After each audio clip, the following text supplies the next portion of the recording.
5 years ago today, I released my sci-fi short film Ancestors. Made for the WexShort's film competition, I did everything in it myself, including acting in it and even writing the music. In this video, we're going to take a look at how and why I made this ambitious little film and what lessons it taught me along the way.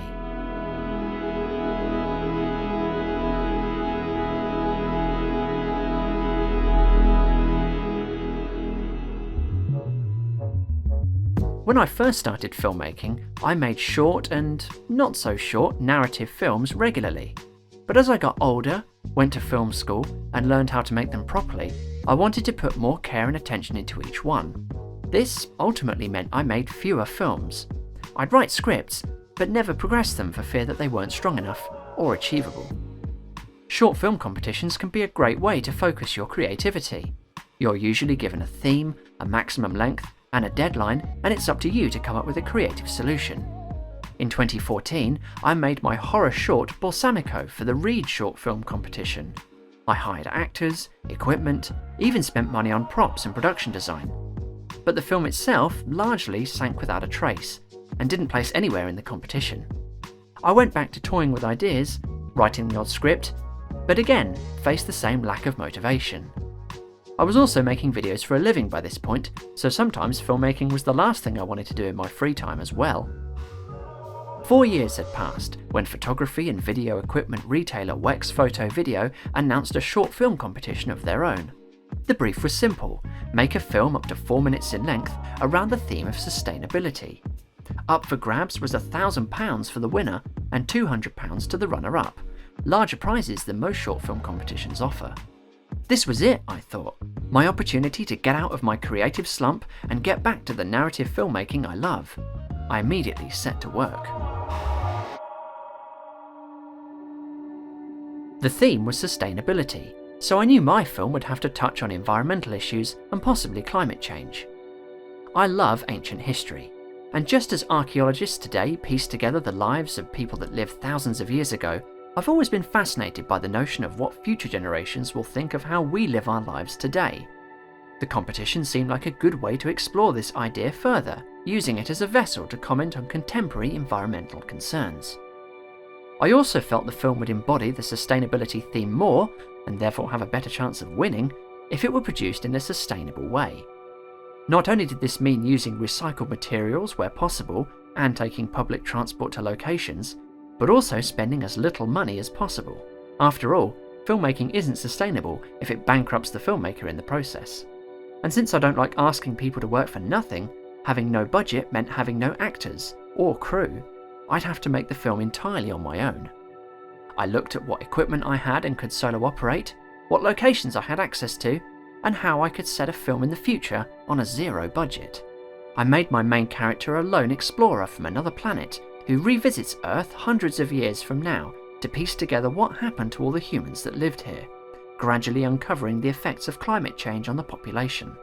With no other actors in the film, the explorer uses daily video logs to convey his changing perspective.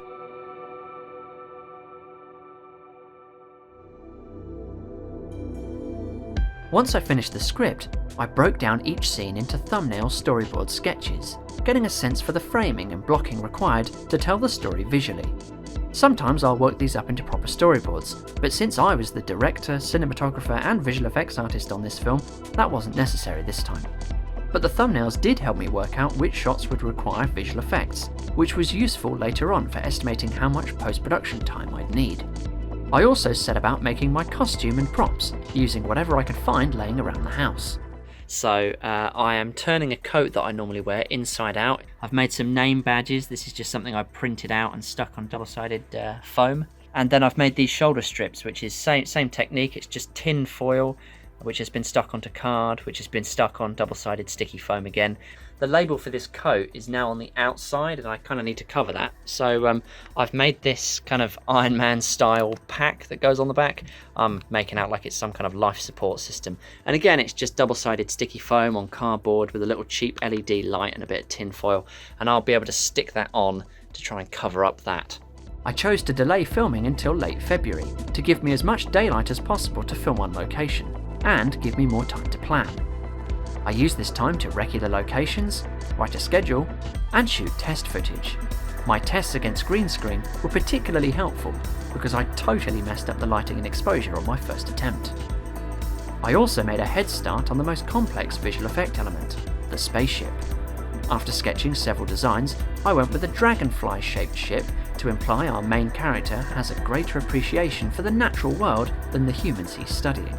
The ship itself was modelled in Animator, UV mapped in Lith Unwrap, and textured in PaintShop Pro over the course of about 3 weeks.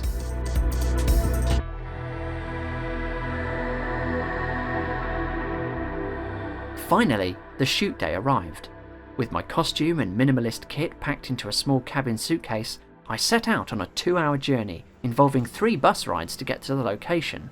But then I came across a literal unexpected barrier. I'm on my way to the location and I've encountered my first problem. The army have erected a fence around the location which I want to use.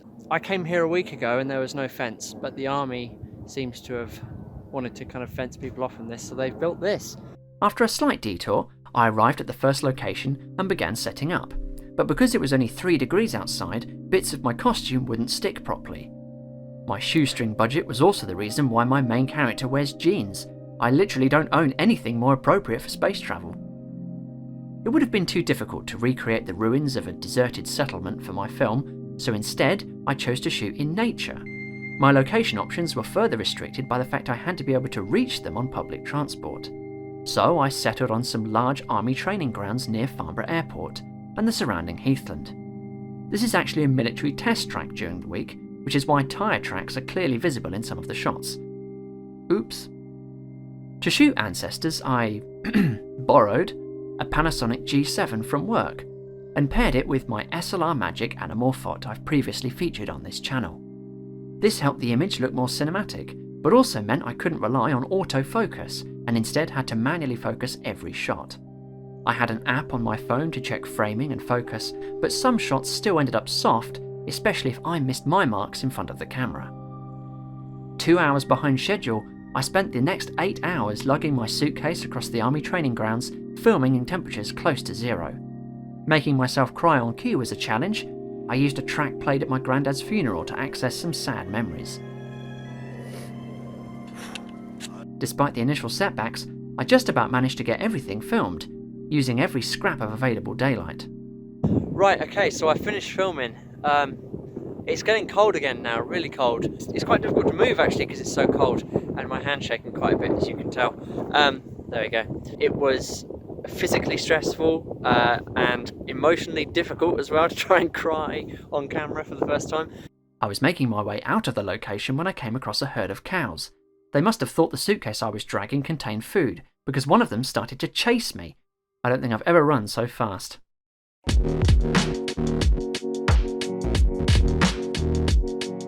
I immediately set about editing the film, but it wasn't until a week later that I shot the captain's video logs in my bedroom. Day 1. This time without the Anamorphot to get a cleaner image for keying. Many months before deciding to make Ancestors, I'd booked a holiday with my family to Rome, which now fell right in the middle of post-production.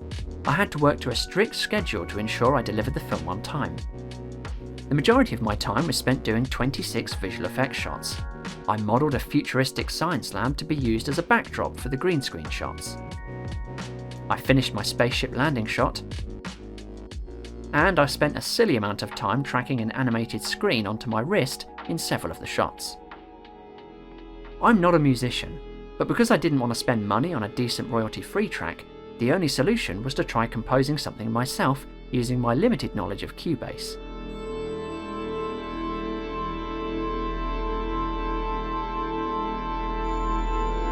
The soundtrack was written in 2 days, and whilst I'm sure an actual musician could have done it better, I'm still quite proud of my little sci-fi track.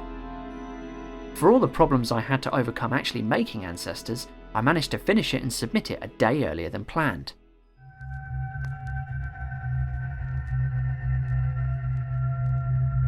For 3 weeks, I waited patiently for news. With little previous success at short film competitions, I didn't hold out much hope.